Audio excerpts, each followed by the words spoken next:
about that job? Well, I wasn't exactly a professional saxophone player, I wouldn't say. I got my teacher at the time, he was the fourth member of their quartet moved out of town, and they were like stranded and they needed a fourth player. And for whatever reason, they thought this ninth grader might be able to cut it. I don't know why they thought I was capable, but they invited me to come play, and they played at the governor's mansion in Missouri regularly. So I got to go play at this governor's mansion, and I got $50 for 2 hours and a free meal, which was awesome for a ninth grader. And it kind of spoiled me because the next summer I worked as a lifeguard, and I made $48 for 8 hours of work in the hot heat of Missouri. And that's how I decided, you know what, I think I should be a professional musician for a living because they get paid $50 and a free meal for 2 hours. Well, we're glad that you actually got an engineering degree, and got yourself into tech. And, it worked out all right. But still kept that as a hobby, which is a great story. Yeah. Mm-hmm. My story was a little bit different. So I came, or my family came from Ukraine as refugees, and we couldn't find a good job, or frankly any job, and I was the only one who spoke English. And the only job I could find actually did not require much English at all, but it required ringing the bell. And it was a tough job because when I would go home at night, I would still have that bell ringing in my head. But later on, we opened our own computer business, and I got passionate about computers. And then, and now I'm lead marketing at Intercom. So for this conversation, you and I talked about a lot of questions, but there are questions you guys can add, so feel free to add your questions, and we'll try to be respectful and include both. But I'll get us started. Tell us a little bit about what Zapier is. What do you guys do? Yeah, so in a nutshell, Zapier helps you connect all the common business tools that you use. So we have integrations with things like Intercom, things like Google Apps, Slack, Trello, Salesforce, 1,300 different apps. And you can connect them together, build workflows, automate things, and hopefully be a little more productive at work because of it. Yeah, and that's a huge value, right? Not to have to build all of those integrations. So where did the idea come from? And tell us what the early days looked like for you. So we, Brian and I, Brian's my co-founder, we were working at this mortgage company in Columbia, Missouri, and we were freelancing a lot nights and weekends and things like that. And we got asked by some clients to build these one-off integrations. And we built, I remember building a PayPal QuickBooks integration. We built like a WordPress plugin, a WordPress Forms plugin that helped you save things into Salesforce. And Brian messaged me one day on iChat and was like, hey, I think we can build something that would allow people to set these things up without having to know how to write code, how to deal with all these APIs. And I remember those 2 contracting gigs we did, plus at the time I was working with the Marketo API at work, which was, I wasn't being as successful as I'd hoped doing that. And I was like, if we had a tool like this would be a huge help. And so we started working on this with Mike, our third co-founder, nights and weekends. We're in Columbia, Missouri. There's no such thing as you don't walk out the door and a stone's throw from an angel investor that'll throw you a couple $100,000 or whatever. That doesn't exist in Columbia, Missouri. So we worked nights and weekends while we kept our day jobs. And you would work from coffee shops and from our apartments and from, there was this grocery store that had takeout Chinese and a place to eat. And so we would work there a whole bunch, just trying to get the thing off the ground. And, we did that for, I think 9 months before we had a version that was ready to launch. So we would be, it was literally a grind. We would do our day job, 6 p.m. would roll around, we'd go get some food, and then we'd work until 2 a.m. And then, we'd go back to the day job a little tired and rinse, wash, and repeat for 9 months until finally it was at a spot where we could do this full time. That is a great story. And I know a lot of people, even just talking to people here as we were grabbing food, share that where they had to do both. It's pretty inspiring to hear that you could do that and build a whole company out of it. I think what's interesting, you made a decision not to raise any funds, not to have any external funding. not only because it wasn't available, I think it was actually a conscious choice, right? Can you speak a little bit about like why? Yeah, sure. So we did take a little bit of funding. So we went through YC in summer 2012 and raised about $1 million in a seed funding after that. But this was after we'd launched. For us, it was, the reason we took that at the time was I was doing customer support I'd wake up in the morning and I would do customer support until like 3 p.m. every day.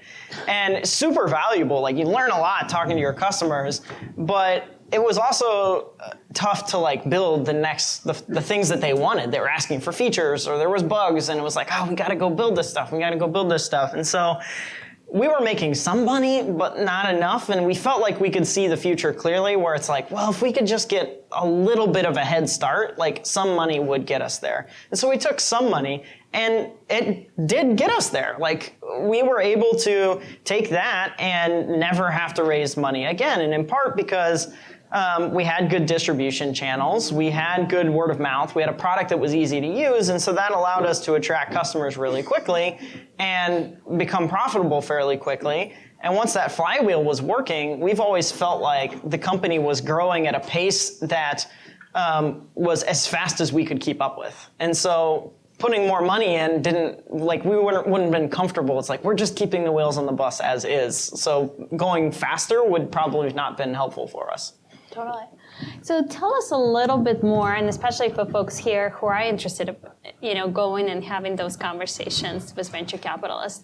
Can you tell us, like, what was that experience like? Any kind of feedback or tips, for other folks who how do you build relationship with venture capitalists? What does should keep in mind? Yeah, I think the thing that I learned over the years is that. It's VC's jobs to take meetings with entrepreneurs, and they'll take as many meetings as you allow them to take. But your job is to build a company, and so you have to focus on building the company. Otherwise, they'll just keep eating up your time. And it's not malicious or anything like that. It's just they're trying to get to know you, and they're trying to see if you could be someone who could be a good partner. But the reality is, like, you got to focus on your customers. That's got to come first. And so I think the thing that I learned over time was, like, okay, it's flattering that they're interested. It's flattering that these big names are, that have funded all these wonderful companies want to talk to us. Mm-hmm. And it's okay to take a meeting to get to know them, to like tap into their network and things like that. And if you do think funding is in your future, like that's going to be useful, but don't get sucked into just taking meetings for the sake of meetings. Otherwise, you'll never have time for your customers and for your product and things like that. So I think it takes a lot of kind of just like self-awareness to have those meetings productively because, like I said, the VCs are trying to sell you on investing in their company. And so they're going to flatter you and they're going to tell you that you're great and they're going to tell you that like, I think your thing could be the next big deal in the world. That all feels good. But like you got to keep your customers front of mind and keep focused on all that stuff. That's interesting. And do you continue to leverage that relationship with your venture capital investors to drive your growth? Yeah, I mean, they're certainly, well connected, and they can help with introductions and they can help speed up learning. I think that's the biggest thing is, the toughest thing as you grow, especially for me as a first-time founder, is there's a lot of things that I haven't done before. And the best source of advice I found has been fellow founders and CEOs who are a little further along than I am. And so oftentimes when I'm like stuck on a particular problem, I would like to go talk to some folks who are a little bit ahead of me. So, every 6 months or so, I'll be like, hey, can I talk to a person who's like maybe, got a 300 person company and they're dealing with this type of scaling problem or this type of scaling problem and try and get a feel for like what broke for them, what worked well. What do they wish they would have done different when they were at our stage, and try and ask some of those questions. And your VCs can be helpful because in theory, their portfolio companies should be a good source of potential advice for you. Yep, I agree. So let's talk about scaling. Mm-hmm. Got the funding, you were able now to invest in your business. How exactly did you scale your business? Like what did it take and what were the key things that you learned from that experience? Yeah, I think the thing that we focused on was kind of these like distribution flywheels.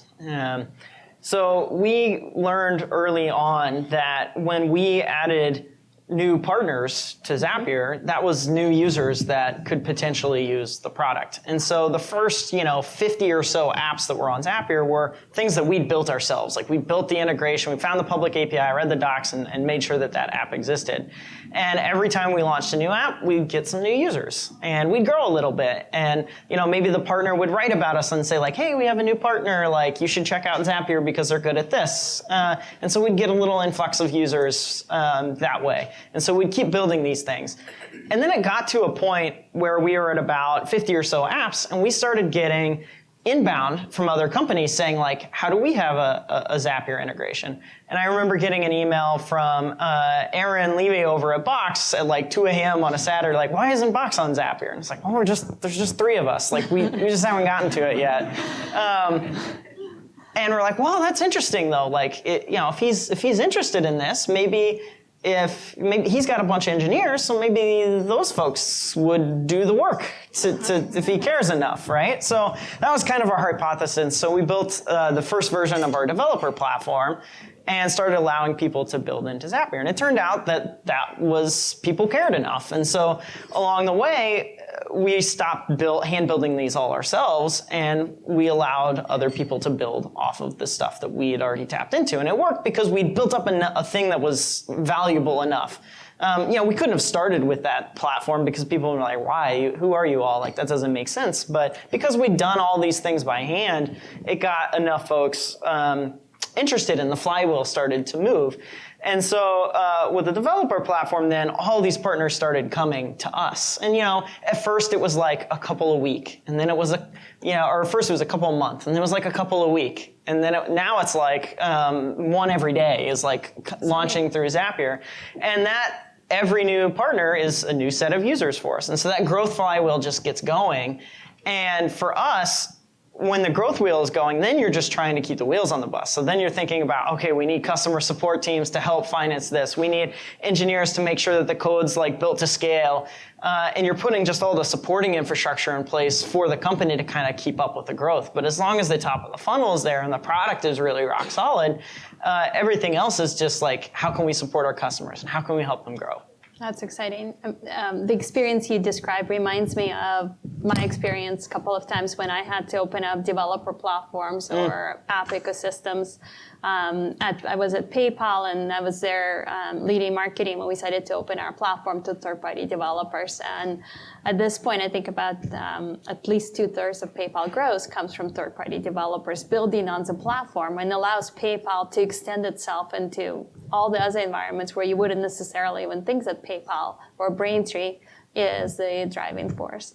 And then at Intercom, we have made a decision to open our app ecosystem to third-party developers, and we did that about a few months ago. We went public with that and you're part of that at the end of July, so on July 30th. And we had over 400 applications, and we have 100 different apps in the Messenger. And the cool things that it does is just like you said, it just increases extensibility, right, of your offer, and you're now more relevant in so many more use cases, and so that's very exciting. Yeah, exactly. Like, I think that's the key thing that most folks who are launching in like SaaS these days, you have to realize like your product has to work inside of other people's toolkits. Like you're one piece of an equation for what the work piece should look like. And if you aren't connecting well with others and playing well with others, it's going to be harder for you to build a sticky product. Because if the tool works alongside their other toolkits, it's easier for them to try it out.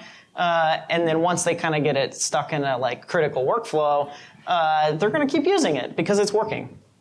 One of the questions that's on the board, as you were scaling the business, you decided to do it with 100% remote workforce. That's non-conventional. Can you talk about that? Like, was that a cost savings decision? No, not really. So we had coming back to like being a side project, we got comfortable working in kind of non-traditional environments and coffee shops and apartments and via chat and via online tools and things like that when it was just the 3 of us.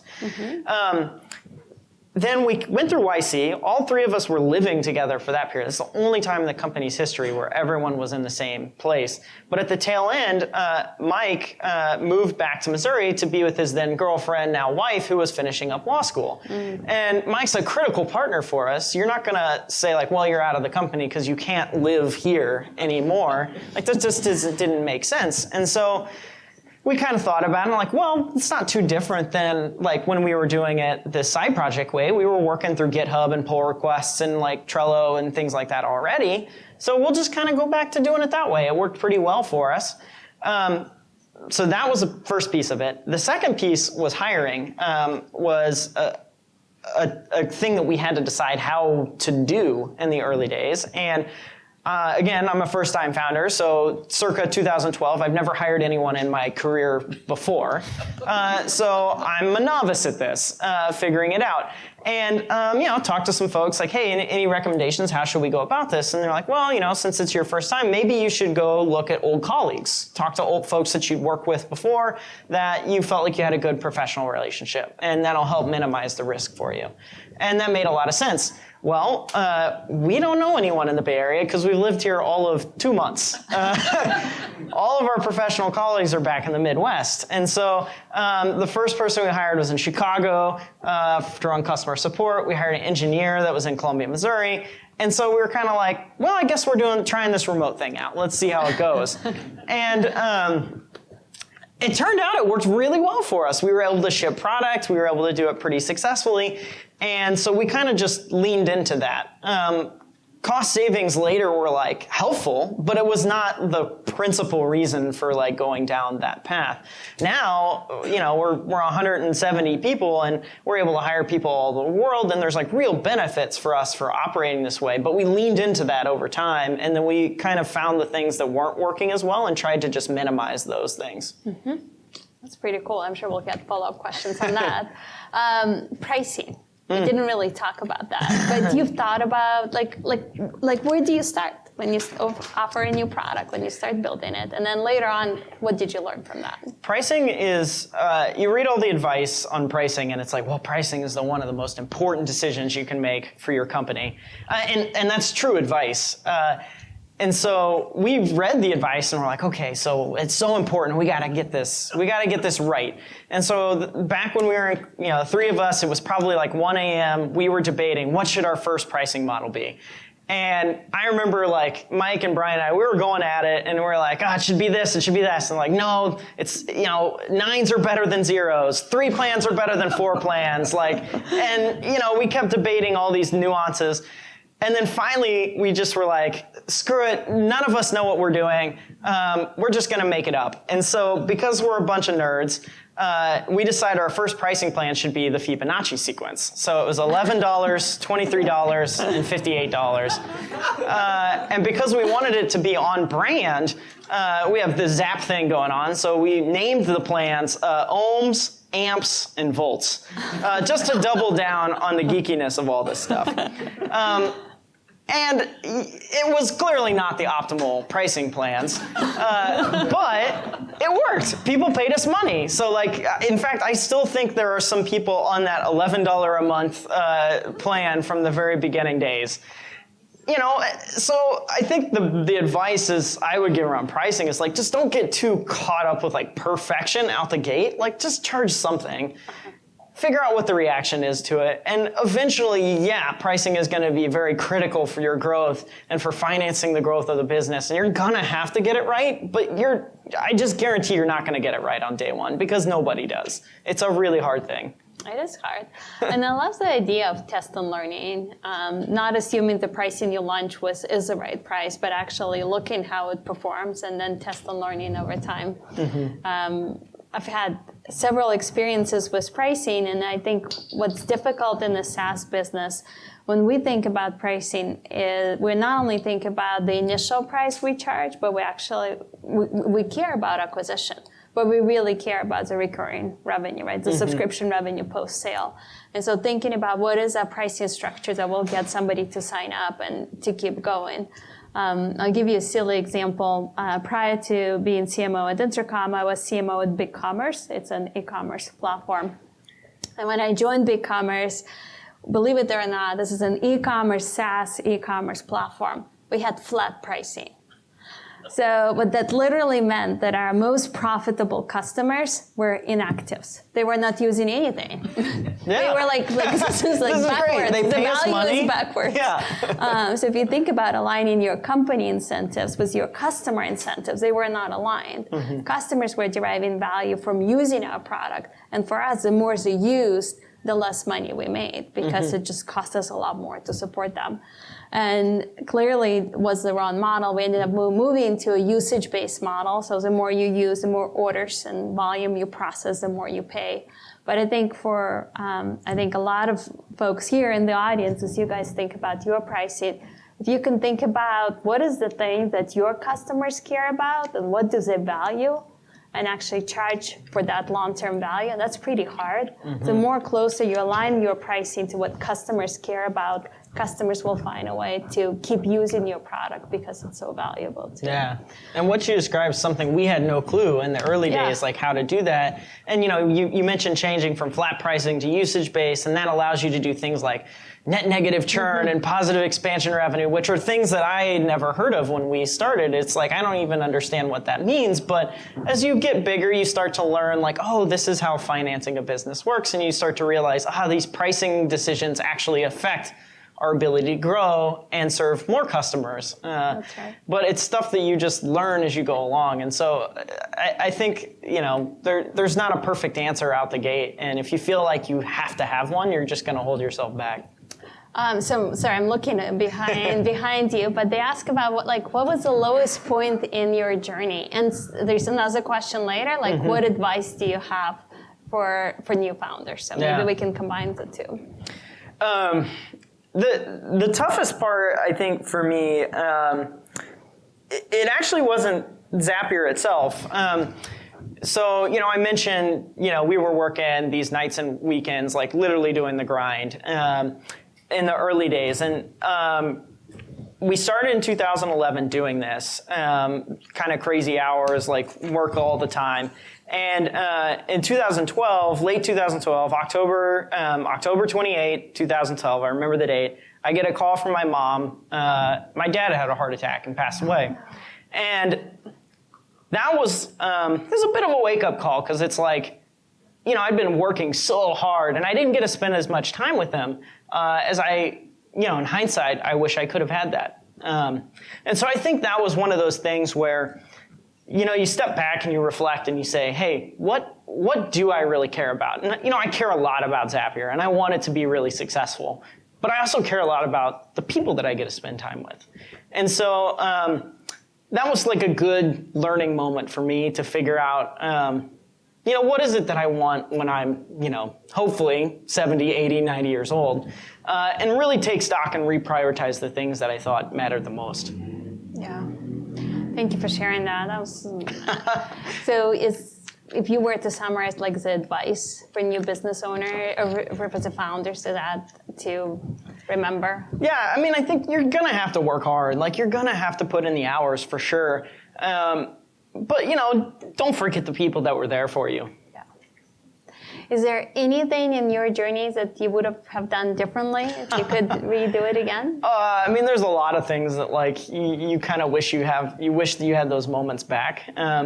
But I kind of believe you're the sum of your experiences. And so, I don't know that we'd be here if I hadn't had all those experiences. You can look back and say I wish we hadn't priced our pricing with the Fibonacci sequence to begin with. I wish we'd have been a little smarter than that. But it worked out, and we were able to learn and iterate from that. So I think kind of those experiences really shape where you head next. And so I don't know that I would take any of them away. Mm-hmm. Thank you. So going back to the remote comments, and now we have questions about that. Now that you're in so many countries and all of you guys are working remotely, how do you deal with that? And then specifically around software development, how do you manage your development cycle with so many different time zones?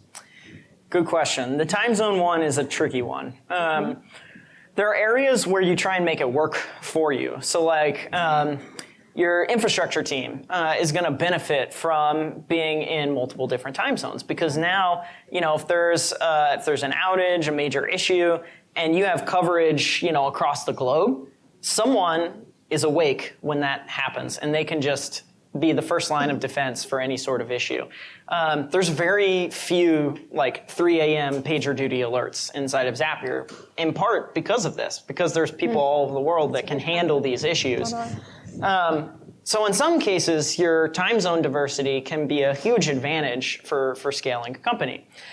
The place where it's more of a challenge is when you start to think about your product engineering cycles, your feature engineering cycles, where things need to be a little bit more collaborative, where your product managers and your designers and your engineering teams are working together to figure out this stuff.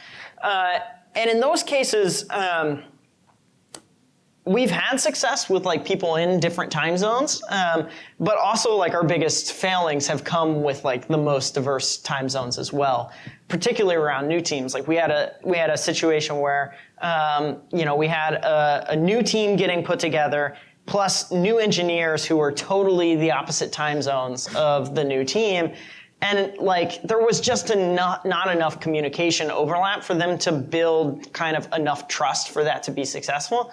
Now, eventually, we kind of worked through it and sorted it out and got it going. But now we kind of have a bit of a new philosophy for where, hey, if it's a new team, we want, you need to have 2-3 hours of overlap a day. So at least you can do a quick Zoom call to discuss a tricky part of the UI that you're trying to sort, or maybe a tough piece of code that you're trying to work through.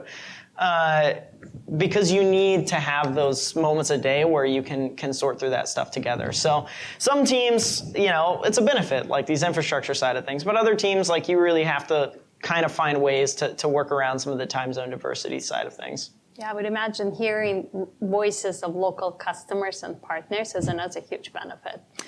Yeah, I think for the partnership side of things, there's a reason I'm still here in the Bay Area. It's folks like you are here, and it's a lot easier to get together in person and meet. And there's more and more companies that are accustomed to jumping on Zoom calls and doing things that way. And so that works great for the partners and for the customers that are willing to do that and are kind of have adapted to that style of working. But when you're growing a company, especially if your biggest partners and your biggest customers aren't used to doing that yet, you kind of want to adapt to their style and say hey, I can meet you where you all are at, and make it easy for them. And so, you got to be, I think, pragmatic about the approach. You can't, if you're dogmatic, you're going to sacrifice your business a little bit. But those 2 hours that you said, so our company was founded in Dublin. We're headquartered here, but we have, 400 people or some crazy number of people in Dublin. And those morning hours, up until 10 a.m., oh my gosh, they're sacred. This is for my Dublin time. Yeah. And that's very important to communicate. And we use that time pretty heavily for all of our communications. Mm-hmm. Now we added office in Australia, and I think now it's just getting a little bit more complex. Yeah. I'm sure we'll figure it out, but we'll talk about that. Yeah, you're going to have early mornings and late evenings. And late evenings. Yeah, it will all work out. Yeah, you'll figure it out. Yeah. Going back to the partners, and I think you touched on it, but because it's there, I'll ask again. When was that point in time when you felt that you can stop building integration yourselves and actually start using partners to build them? Yeah. Or maybe you continue to do both?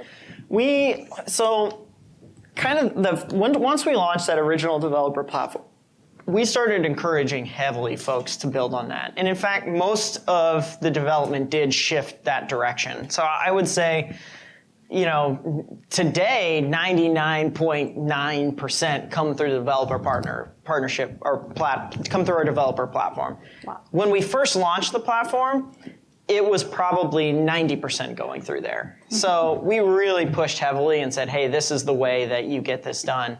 The places where we still build are where it's very, very critical. So it's massive company, massive user base, massive opportunity. And we'd rather not go through kind of like, well, we really think you should build it. We really think you should build it. And, spend months trying to convince them like, hey, I think that's the way to go about things. When in reality, like, okay, sure, we're resource constrained. We wish we had more engineers to work on things. But in the reality, this partnership is going to matter meaningfully for us. And in those cases, we're going to say, hey, we're going to build it, because in this case, it's going to move the needle for us. But over time, you get bigger and bigger, and like the number of partners that have that meaningful effect gets smaller, and also you get bigger and more attractive as a partner as well too. So the larger you are, the bigger your user base is, the more people are going to want to work with you.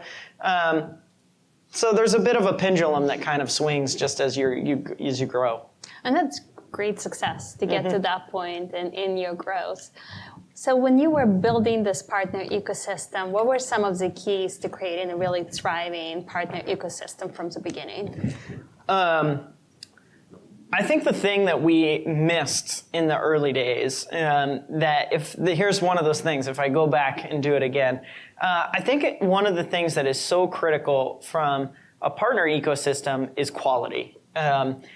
We got impressed with logos very quick, where it was like, oh, so-and-so is building this integration, like, oh, that's going to be awesome. We're going to have this great integration with this name brand partner, and like people are going to flock to us because of this. And I remember a company, super popular company, they'll go nameless, an integration got built and launched it, and within a fairly short amount of time period, there was 4,000 people that tried to use this integration, and there was only 4 successful Zaps created. And we were just like, oh, and also lots of customer support tickets. Lots of customer support tickets. And that was kind of a wake-up call where it's like, okay, like that clearly does not work. That's not a good way to create fans. Like there's all these customers are angry at us. And so we kind of said, okay, let's step back and reconsider what it means to partner with us. Because we can't put, if their first experience with Zapier is through that integration, that colors everything else we do. They start to think like the Intercom Zapier integration doesn't work, or it works. It works great. It works awesome. But one kind of bad apple can spoil it for the rest. And so we decided, okay, here's what we think a quality integration looks like. Here's what the best integrations do, and this is what the growth rates look like, and what the bugs look like, and we started to put standards in place. And so now we have a whole launch process and a QA process that we put all these new apps through, and it can be sometimes painful for like partners who haven't gone through like this quality who maybe are a little younger and haven't figured out like, hey, this quality piece matters a lot. I get it. We were the same way. But it pays off in the end, because now when you come to Zapier, you can trust that all of these apps are going to work. There's not going to be inconsistent quality experiences. And so I think that was one of the things that you look as partnerships and think, oh, this is a growth strategy. This is going to help us grow. But you can't put the cart before the horse. There you go. Let me get the words right. Because if you do that, it doesn't matter. Like users are not going to use the product you build together. So the integration, the partnerships you build has to be one that's valuable to the user. Yeah, I couldn't agree with you more. I think in many ways we approach partnerships the same way. The other things that I'll add, which was fascinating to me at Intercom, and I haven't seen it done before, in addition to making sure it's high quality integrations, but at Intercom we had a company-wide goal on not only on opening the partner ecosystem and having great experience for partners, but we created the goal on what percentage of our customers will use at least one partner app. And we felt that second goal was very important, because if our customers are using partners app, then our partner's going to be happy. And then on top of that, customers will be happy that we have the right set of apps in our ecosystem to help them do more work inside our messenger. But making it a company-wide goal, and everybody was measuring that, and we were reporting on it, and And within like a month after launch, we have 50% of our customers use at least one app. But making that a goal and measuring to that goal made it very, very important to have great apps, but also have people use the app on an ongoing, at least one app on an ongoing basis. I think that's super smart. I think it's so easy from a partnerships perspective to get like focused in on like, these marketing initiatives and all these things that you want to do. But if you put the customer first and you say, hey, we want to create raving customers and customers that are successful, it's a subtle framing difference, but it matters because then you're thinking, which apps are the ones that are going to create happy customers rather than like, this is just the biggest brand name that exists here. And so it really does focus, that customer first mentality is what's going to help you build a strong business. Building on that, the question here is, have any of the partners approached you about revenue sharing, and what's your take on this? It's somewhat rare in the SaaS ecosystem to do revenue sharing. It comes up from a couple times. I tend to think it's a bit of a short-sighted approach. When you think about a partnership, we're here trying to build something for the customer together. And oftentimes these rev share deals actually slow down building something great for the customer because you get caught up in like, what piece are you going to make? How is the payouts going to work? And you start getting caught in kind of just legal hell, honestly. When in reality, you could build a great thing, your partner could build a great thing, it could work really nicely for your customer, both vendors charge a fair rate, and then the customer gets a good deal at the end of the day, and you go a lot faster. The rev share side of things just slows things, grinds things to a halt, and often for not a lot of money in the grand scheme of things. Mm-hmm. So let's switch gears. Let's talk about leadership and culture. What companies do you admire in terms of leadership and culture? And maybe you can talk about a little bit of culture that you tried to create at Zapier. Yeah, that's a good question. I'm a fan of companies that do a good job of stating their culture, even if I don't always agree with everything that they do. So I think one of the things that was a great document for me to learn from is Netflix has their culture guide, and I think a lot of us have read it, and it's so well articulated. There's things where I would not do those things in our company, but I love how clearly it's articulated, and it showcases to anyone who wants to work at Netflix, if you believe these same things, you're going to be successful here at Netflix. And I think that's a really great way to do things. HubSpot also has a really strong culture code, and they kind of live that out on their sleeves. You look at companies like 37 Signals, Basecamp, they've always been very strong advocates of what they believe and how they think about running their business. And so I look at these companies that do a really good job at standing for something. And I think that's a really good, that's a valuable way to build a strong culture. Because now the folks that are joining your company and joining your team are saying hey, I believe in the same things. I share the same values that you share. I think of the thing, I believe that we should serve customers in the same way, and I believe that we should build business in the same way. And that builds a lot of alignment internally and allows you to go quicker on things. Mm-hmm. And so just building on that, how would you say your leadership style as a CEO, how has that changed over the years as you've gone through different stages of growth? Yeah, hopefully I've gotten better at it. I think the roles you take kind of change. When it's 3 founders, you're doing everything yourself. There's not really much of a leadership style when it's, we're just building what we can to help our customers. You're writing every line of code. You're writing every line of copy. All that stuff is you. There's not much of a leadership style. And I think the thing I didn't appreciate as much in those early days, being an entrepreneur, I kind of thought management, that's, they don't really add much. It's the engineers that do a lot of the work, right? We build things and make things happen. And so I kind of was management, that's a bit of a soft thing. But then, we got to, I think, 20, 30 people. Nothing bad happened, but it was things aren't going as fast. Stuff's not getting shipped as easily. hey, what's going wrong? And I did that thing where I go out and talk to companies a little bigger than us, like, hey, what did you see? What happened? How do you think about this stuff? And I kind of dawned on me, it's like, this management thing, there's a reason it exists. And so I started to like try and learn a lot. I read things like high output management. I listened to the Manager Tools podcast, which is an awesome source. It's like a crash course in like how to be a good manager.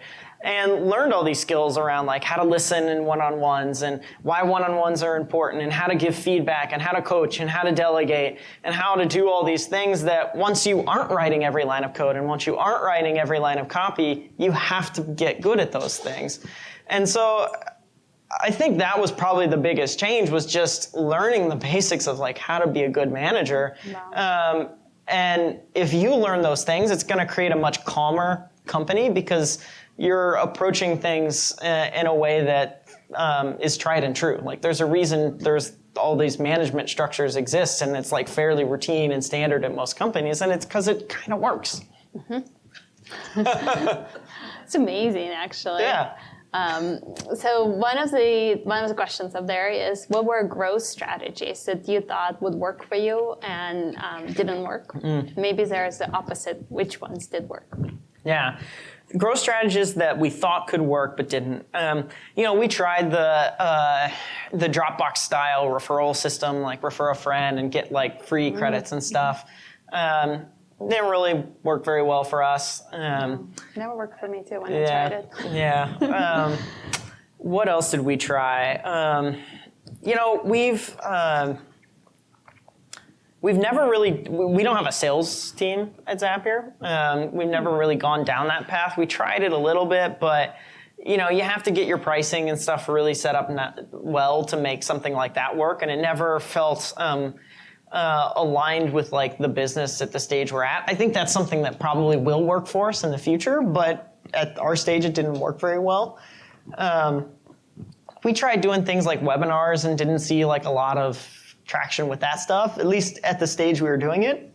The funny thing is like we're circling back and trying them again and seeing more success. So I think with growth strategies, a part of it also is like stage specific. So some things that like you try in the early days that just don't get you anywhere, you'll find that when you circle back to it later and you have a bigger brand and you have more customers and you have more partners, like all of a sudden, well, like, they kind of work now. Like they work a little bit better than they used to. The vice versa is true too. Like strategies that worked early on don't necessarily scale with you. So some of the ways we got our very first customers were I would post comments in forums and where people were asking for integrations. I'd say, hey, I'm working on a little project that might help you out. Maybe check it out here. And we'd get like 2 or 3 customers from that. And it was awesome. When we had 10 customers, to have 2 more customers, we just grew 20%. This is amazing. But when you have a much bigger base, posting in comments in these little forums doesn't move the needle enough. So you have to go searching for bigger distribution channels. And in fact, I think this is one way that startups can actually compete with bigger companies, is they can do stuff like this, like post in forums and like build a bit of a base because they can be scrappier than a big company. A big company will never put resources to doing something like that. And so this is a way that small companies can create a wedge and get a bit of traction against a bigger company that they're just going to ignore that type of stuff. So a question about recruiting. As you were thinking about maybe that level of management that you mentioned you do need to bring in, and looking back at your earlier days, what recruiting strategies did you use to bring more senior, I don't know if you did, but to bring in more senior and more experienced talent? This I have learned is one of the hardest parts of the job, is hiring executives. The only advice I really have is just meet more people. Like when you're looking for VP, C-level types folks, start sooner than you think you'll need to, and meet as many folks as you possibly can.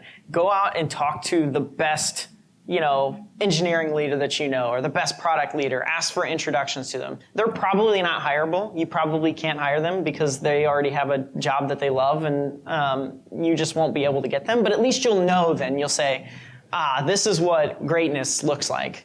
I think for a lot of roles, you don't know what greatness looks like. When we hired our first CFO, like I didn't know, okay, well, I know we need some help with the finance side of things. Like it's, we're making do, like I'm doing the books and it's kind of okay, but like this is clearly not what we're gonna need for the long haul. And so I went out and talked to a bunch of really great CFOs to understand, what does a really good CFO actually do? And then you go out and meet more folks and you kind of build that network. And eventually you'll find someone who you have a good rapport with. It turns out they might have a good rapport back. Maybe there's an opportunity. But it's not going to be like hiring other types of roles where there's this more liquid job market where folks are moving around as much. And the VP level, C level folks, people tend to like commit, and they commit for a while. And so you really have to take the time to find someone that you have a good relationship with and you think you can kind of go the distance with. So looking forward, 2019 and beyond, what are you focusing on? What do you see as big growth strategies for your business? Yeah. I think the thing for us, our goal is we want to help everybody be more productive at work. So we look at the 50 million knowledge workers in the United States, the hundreds of millions, if not billions, across the world, and say, hey, these are folks that we can help. Our penetration into those numbers is just a drop in the bucket right now. So the things we got to do a really good job at are distribution. We got to find ways to get the name out, get the company out, get the product out in front of more folks. We got to make sure that the education is really good. What is Zapier? Why do you care? What is this category of thing that you could do? And it's got to be really, really simple to use. So you got to be able to, you got to think about, the accountant in Omaha or a lawyer in Raleigh, North Carolina, and create an experience for them that when they see it, they go, this can help me. And 1 or 2 clicks, they can be off and running. And so we're focusing a lot on like these recommendation engines and these simplification projects to really create this sort of product that folks can get started with in, 10 minutes or less. Because that's the kind of stuff that's going to allow us to help everybody be more productive at work. It's exciting. Mm-hmm.